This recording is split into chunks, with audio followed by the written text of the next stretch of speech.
my real home. I'm kidding. Totally not. You're like, quick picture, upload. It's a crack house I found on Google. It really is.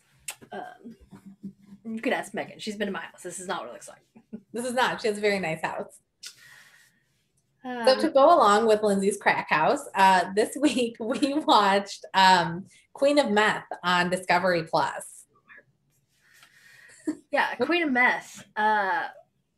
Lori. I don't know her last name. Yeah, it doesn't Arnold. matter. Lori Arnold. Oh, that's right. Yes, because she's Tom Arnold's sister. Tom Arnold was Roseanne's ex-husband, you know, and I think he like produced Roseanne or something. I don't know.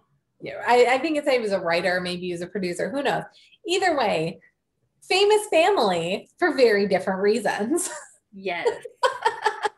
I actually loved this show. It was really good. I hate meth heads. I live in Meth Central because I'm in Arkansas and it's like Crackville.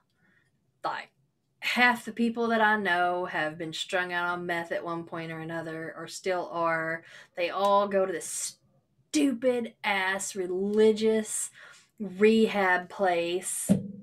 They either do like, I mean, the men go to it. It's I don't even know if I should be calling it out, but it's bullshit. Like they all go and do this and they get clean and then they're all holy and they tell you how you're sinning in your life. And I'm like, okay. You're like, you were doing meth 2 days ago. Right. Like you've been clean 42 days. Like let's make it 4 years and then we'll talk. Like chill down, like calm down. This is too much. Well, I don't like that. I think like any time that they're sober, but yeah, like I don't like it when people, if somebody comes at me and they're like, no, I'm exciting for them if they're sober even just 2 days because that's no days. But don't be coming and telling me. Yeah, but don't come at me and tell me that my life's a mess. 42 days in, like yeah, give it some time, then you can come point out all my sins. But until then, like my kids are healthy, they're happy, they have everything that they need, they haven't been taken away by the state or my parents. Like chill out. You're like, I tried to give them to my parents once. They weren't interested. Yeah. They said I was too together. Yeah. They're like, no, we're not raising your children. You can raise them. It's like, but if I was on meth, you would. Like, you're like, there's no difference. You're like, don't make me do meth. Do you really want that for your daughter? To be strung out. I like my teeth. I want to keep them. Why are you trying to take my teeth from me? Like, stop this. I don't like it. No.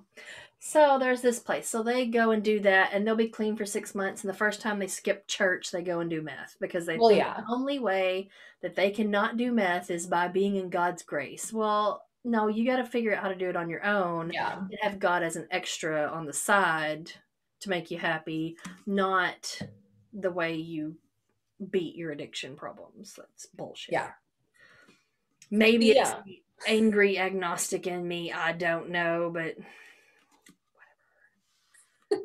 Yeah, the first episode of this, it really was so sad. Like, I'm watching this first episode, and the first episode really focuses on her early childhood and her life. And like, it was so sad. Like she was dating a 23-year-old guy at like 14 or 15. At 14, and he was divorced, and his first wife, they said, was 15.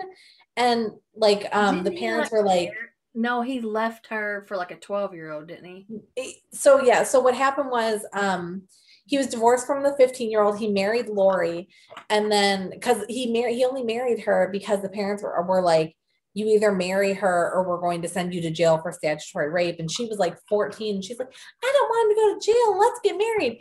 And I was like, how dare you give a 14-year-old that decision? How fucking dare you? But they got married. And then like 6 months into it, he cheated on her with a 12-year-old.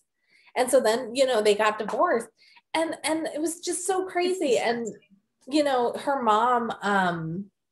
her mom, when her parents divorced, like the mom was like, no, I don't want the kids. I want to go party. So like, you can have the kids. And then Tom and Lori both like eventually went to live with their mom, and their mom really was just a party girl. She was like, hey, you want a cigarette? You want a drink? You want to like meet all these men at bars? Like just And have at it. I've been a party girl. Like, I have fun. I'm cool. I'm a cool mom. I'm just kidding. I hate when people say that. No, like, I can have a good time. I get that. But I'm not giving my children Yeah. alcohol and cigarettes and all that. But I'm the type that if my kid goes out and goes to a party, they can call me and say, hey, I've used this. Can you please come pick me up so that I have a safe way home? And I'm not going to chew their ass out for it. I'm going to be like, next day, probably not the best decision, but I'm glad that you called me. Like, Yeah. not in trouble because you called me. Yeah. You're like, but also I'm gonna bang this pot because you shouldn't be this hungover. Yeah. Ruin your so like it was just like it was so sad seeing how she grew up, and like they're talking about her town and like everybody in it is poor and everybody's just like scraping by. And they said too, she was incredibly smart. Like she dropped out of school when she got married, and then when she went back, she tested, and at 14 she tested to be in 10th grade. So like they put her in, and then she was like, well, I've already been married and divorced, so like all these kids are losers, like, and she dropped out again. But it's like it just shows like how smart she was as far as street smarts and real life and being able to comprehend things. And I feel like that's one of those people who's like an analytical thinker, where you can throw something at them and they can figure it out on their own. Like they don't have to have instructions, they can just figure it out, you know, that type of thing, where she doesn't necessarily have to read the whole book on how to assemble a dresser to be able to take the pieces and figure out how to do it. Yeah. You know, that type of person. Yeah. So she just, you know, she was super smart. She had like so many rough breaks. And she really just had nowhere else to turn. So then when she got into like the drugs, which they focused on in episode 2, you're kind of just like, I 100% see how this happened. Like, and it was so sad to see too, because you could see how it helped her. Like you want to believe like she started selling meth and it's this horrible thing and it's this bad thing. Honestly, her philanthropic endeavors, she fucking helped her town. She helped everyone around her. Yeah. And like, yeah, they were all on meth. Whoa, it's bad. But like she got all of her friends out of poverty. Yeah. Like, so she's like, she's buying the meth, she's selling it, she's setting her friends up. She bought her friends' houses and she goes, rent this house for me until it's paid off. When it's paid off, it's just and then I'll give it to you. So then all of these people that like had no way, and she's doing it all in her town. She's not like going to other things. Like she employed people in her town. She bought houses in her town. Like she really like made that town. I felt her on that because like I'm the type where material things aren't that important to me. And I wouldn't say I grew up rich, but I've grown up lucky. You know, like where I've never really had a need or want when I was growing up. Like everything was met. Like I had a 2-seater sports car at 16. Like I had it good. But my stepdad was one of those who really instilled in me that people and relationships and memories are far more important than any item you could ever have. So like I feel like if I came into a ton of like millions of dollars, I'm gonna pay off my debts, get myself comfortable, put money back for my kids, and all my friends are gonna be living comfortably. That's me too. Why would I want to live wonderfully while watching my friends lose their homes or starve or you know and some of that stuff too, it's like I've come to like, you know, I used to be like the person where it's like, well, yeah, you get a better job and then you get a better house, you get a better car, you get a better this. And as I've gotten older, I'm like, oh no, this is where I'm comfortable. I know exactly what I need. I know exactly where I want to be. I don't need more than this. Like you see the people that do that, where they'll do, you know, I got the nicer car and now their payment. So they're always going to be in that same stagnant place where they're like, I keep getting raises, but I don't actually I'm not better off. And it's like, well, that's why they make. Yeah. Yeah. But yeah, so I loved that she like, she went through, and I did feel a little bit bad though, because she had a kid and they didn't talk about him that much. Mm-mm. And I kept forgetting that she had one. And I'm sitting here like watching her like pick her town up and like be the savior for her town the whole time with being like, oh no, she had a child and that's actually very bad. And then all of these other people too were like, they also had kids and like they were crack house getting you. I don't know. I'm gonna check my phone real quick. I hate to interrupt, but the whole house is rattling right now.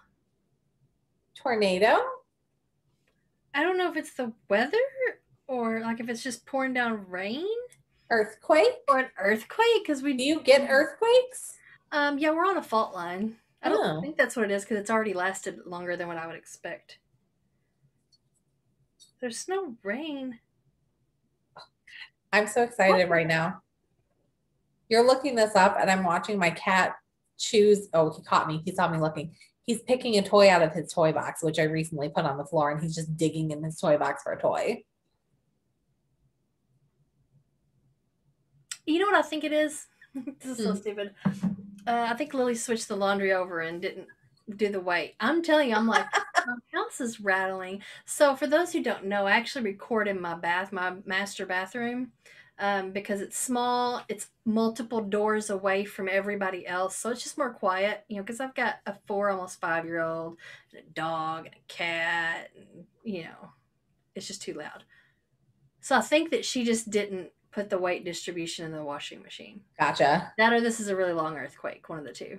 But anyways, it could be either. Like, what is that? Yeah. So yeah, she had a kid, and she was like just doing it. I loved that. Like, she bought a bar, and I was like, that's what I would do too. She's like, I just wanted to buy a bar. I just wanted a place for my friends to hang out. I love that. Like, and she bought like that ranch or whatever. Like she did. invested her money into other things instead of just.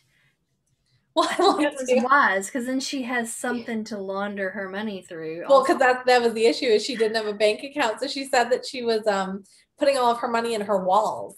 She's like, I didn't have a bank account, so I was just like, the walls in my house weren't great, so they peeled off. So I was just putting money there until it was bulging, and I was like, oh my god. Like, so there years ago, my first husband, Lillian's dad, he was a firefighter, and there was a story that they all told about this one older man that his house caught on fire, and I want to say he may have died. I don't remember, but in the walls was tons of money, where he had money. That's my biggest fear. I don't know if it's like, true or not, but you see the people who like hide the money in their mattress, hide the money in their wall, hide their money in that, and I'm like, great grandma hid coins under her house. Yeah. But you're like, what happens if your house catches on fire? The coins will be fine, but like all of your money is now gone. Like, because nobody knows. And that's why I don't like carrying cash, because if I ever lose my wallet, you can't go to the bank and be like, hey, I had $100 in here and somebody stole my wallet. Now that $100 is gone. They're like, get out of here. You probably spent it. Whereas if like, I can be like, I did not make these charges on my debit card. And they're like, okay, we'll take care of them for you. Yeah. So I'm like always afraid of carrying cash. And that's why I also would not hide money in my walls. But she was so smart to like invest in the real estate, invested in like the ranch. But she did the ranch too. Cause like, I felt so bad. Like, her husband was abusive, but it kind of seemed like they did like each other. Yeah. And so she like got him the ranch. So it was like, I really think he had a good therapist, because he had PTSD from being at war.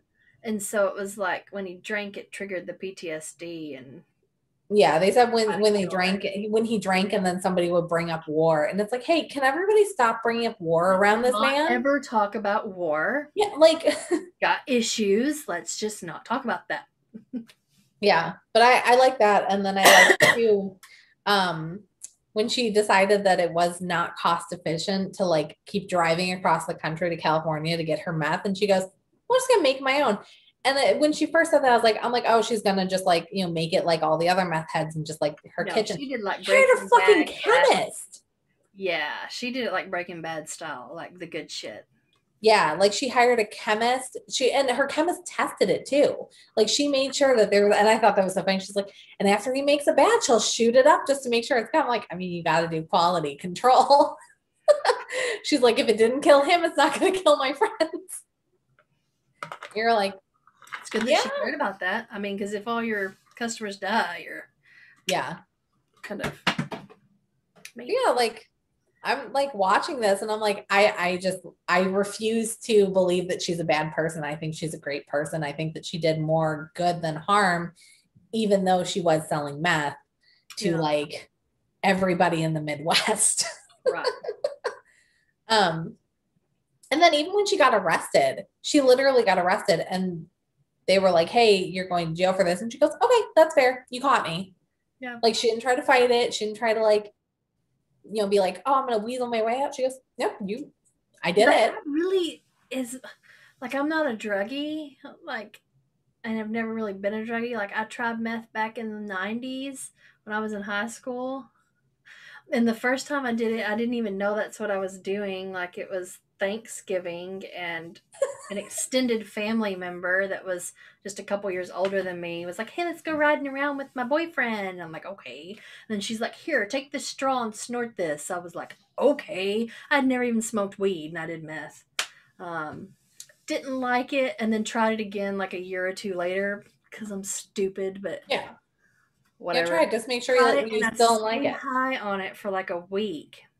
And I ate one Rice Krispie treat and one chicken strip the entire week and didn't sleep like at all. And I was like, you don't like this. Fuck this. And I just haven't done it since. But I'm like, I'm not an addict, like just like that. Like I can just be like, I don't want to do this. And I just don't ever do it. Like, yeah, I do anything because I want to have a good time and do it. It's not because I need it or my body craves it other than binge eating. Like I'm an addict to food. But I mean, drug wise, like even, I don't know if you've noticed, but I'm more fidgety and kind of been moving more lately and like rubbing my nose. It's not because I'm on drugs. It's because I've stopped taking my ADHD medicine. It's the Coke.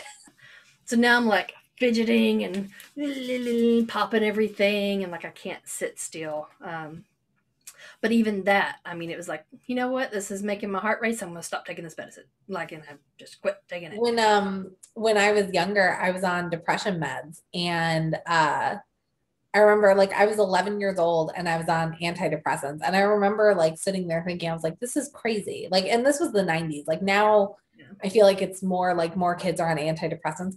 But I was like sitting there and I remember thinking, I'm like, this is stupid. I'm an 11-year-old on antidepressants. Yeah. And I was hospitalized for depression because I cried in my therapist's office. And I to this day do not believe that I should have been hospitalized. It was an outpatient program. I literally, sitting here, I'm not a druggie. I overdosed, but I did it on purpose, trying to kill myself. And landed in ICU from it. Like I really almost killed myself. It was pretty bad.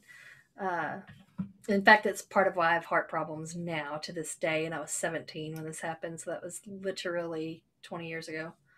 I overdosed and they didn't hospitalize me. Yeah. Like I should have been hospitalized. Yeah. Like I was, that's what you go to the therapist for. Yeah. I went, and I saw like, she was a psychiatrist regularly and I was on the antidepressants. And I remember very specifically what it was about. My siblings are all from Russia. So they all have this special bond that I don't have because I'm not adopted. I'm not from Russia. And so, there was a point in time where I felt excluded and they had this little club and I wasn't a part of it. And so I felt like really low, but I was 11. I didn't even know what it like killing myself, nothing, but I was crying in her office because I was so upset that my siblings, I felt like were excluding me, and she hospitalized me for it. And the first week it was really great. I remember like being in there and I remember, finding it really helpful, the group therapy, all of these things. I got to go home. But I also wasn't doing my schoolwork and I almost didn't pass 6th grade because of it. But I was supposed to get out after a week and she just didn't show up to the meeting. So they were like, well, you can't be released because she didn't show up. And so then I was just pissed. Because I was like, I feel better. I want to go home. I want to go back to school, to my friends, to all of these things. and she just couldn't be bothered to show up. And they literally were like, well, you have to wait a full another week. So that second week, I was just livid. So when I finally got out, I was like, I hate her. I'm not going back to see her. And you know what? I'm not taking these meds. So I took myself off of the antidepressants. And my mom would give them me in the morning, and I would hide them behind the toaster, hide them behind the fridge, hide them behind the stove. At one point she caught on, so I would stick them under my tongue and spit them out outside into the garden. And then when she like really caught on, she was like, how long have you just not been taking these? I'm like, probably about a month now. And she goes, do you want to take them? No, I don't. So now I don't take antidepressants, and I've considered going back on them. But I'm able to like regulate my emotions enough right now and be like conscious enough about my thoughts that most of the time I'm totally fine. But yeah, so like it was one of those things. I don't remember how this related to Queen of Meth. I don't remember how we got here. Yeah. Anyway, though, talking about drug addiction. Yeah. So like, but because we were talking about how like you don't crave something. So I'm the exact same way. I decided that I didn't want to be on it anymore, and then I just took myself off of it. And like you're supposed to like. Now, don't get me wrong. I'll have withdrawals, especially from like prescription medicines. Like I'll have withdrawals, and sometimes I'll have to wean off of them just because I don't want to deal with the migraines and shit. But as far as just, oh my God, I just really need this. Like I don't. Once I don't want to do something, I just don't do it. Yeah, so that was the exact same thing where I'm just like, I'm totally fine. And like, I'm not a drinker. So like, I just don't want to. And I have fun, and like, I'll go out sometimes and I will get drunk. But most of the time I'm just like, I just don't want to. Like, so it's just, I'm lucky that I don't have that addictive personality, and I can just like look at it and be like, I don't even want to have one glass of alcohol tonight. Like I'm driving, and I don't even want to risk it with one, even though I'm not leaving for 5 hours. So, it's nice that, but yeah, that meth, like it fucked them up, and she did a lot of good, but like also I'm sure that she did a lot of harm as well. Yeah. Addiction's pretty bad. I mean, like I said, like probably half the people I know have been addicted to meth at one point or another. And it's really bad. It's really sad. Yeah. So like, I'm so torn because like she did so much good. But she also was selling meth to do it. Way to make all that money. Probably not. Let's be real. Especially, it was a small, poor town, like 90s, 2000s. Not even. This was the 80s and 90s. Yeah, but I mean, didn't she get in trouble at one point in the early 2000s? And that's what. Yeah, she got out of jail and she was fine, and then she just like decided like a few years later, she goes, fuck it, I'm just gonna make meth again. And then they caught her.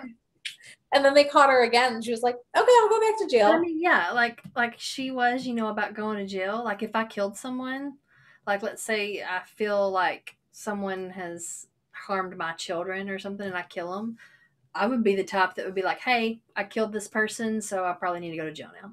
Like, see, I'd wait for them to catch me. Like I'm not going to willingly like go to the police station and be like, I killed. I would probably. But if they pull me in and they go, here's all the evidence, I'd be like, that's some good police work. Well done. Like, yeah, that's how I am. Like, I would be like, you did a really good job. Like,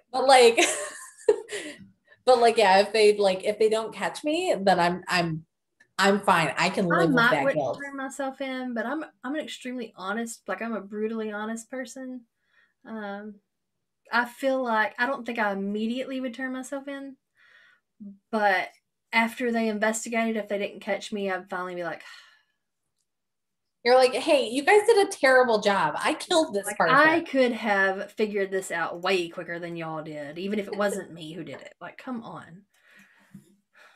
Yeah, so I feel her on that too. I mean, it's like, that's what I was going to say is even though I've never been an addict or never had the drug issues or anything, it's like I felt like I get her. Like I get her. Yeah, she was so relatable. Yeah. Like I can see exactly her thought process. I can see exactly why she went into meth, and she was so smart about it.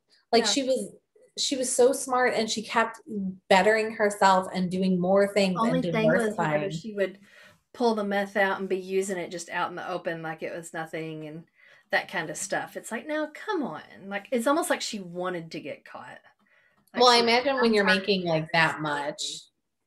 because they were saying she was making like $200,000 a week, and you're just like, what do you even do at that point? Like, you Yeah. can't, you know? So yeah, I saw that, and then like, and it was so nice at the end too. Like, she's married to somebody else because her first husband died, and they're happy. And she's just like, I work in a meat packing plant now, and I'm just a regular human being, and this is my life. And I'm just like, good for her. Yeah. Like, that could have ended so badly. She could be addicted to meth still. She could be strung out. She could be doing all these things. And I don't like, think that she's an addict. I don't think so either. I think I she's just think like she's a really just, good businesswoman. yeah, she just picked the wrong business. Disagree. I mean, I mean, she did great, don't get me wrong, but I mean, legally, she picked the wrong business. legally. Well, you know what was so funny too is it wasn't legal until like she'd already been in it for a while. And that's why she got caught, because out of nowhere they were like, hey, you guys, meth has become a very big problem.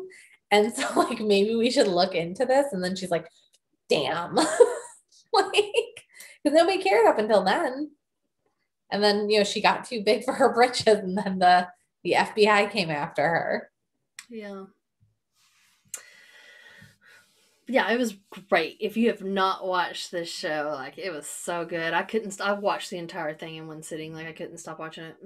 Yeah, I watched the whole thing in one sitting. It was really good. It was really interesting, super relatable.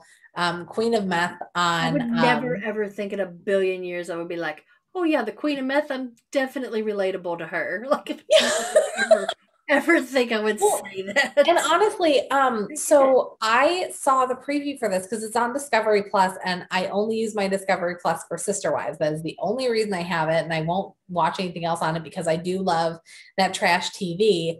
And I just can't be addicted to that many garbage shows, and that's all that is. So I was watching Fox News kept doing commercials for it, and I was like, actually, this looks pretty interesting. It looks like something Lindsay and I like could watch and be into. So it's like, oh, you want to watch Queen of Meth? Like, we both have Discovery Plus.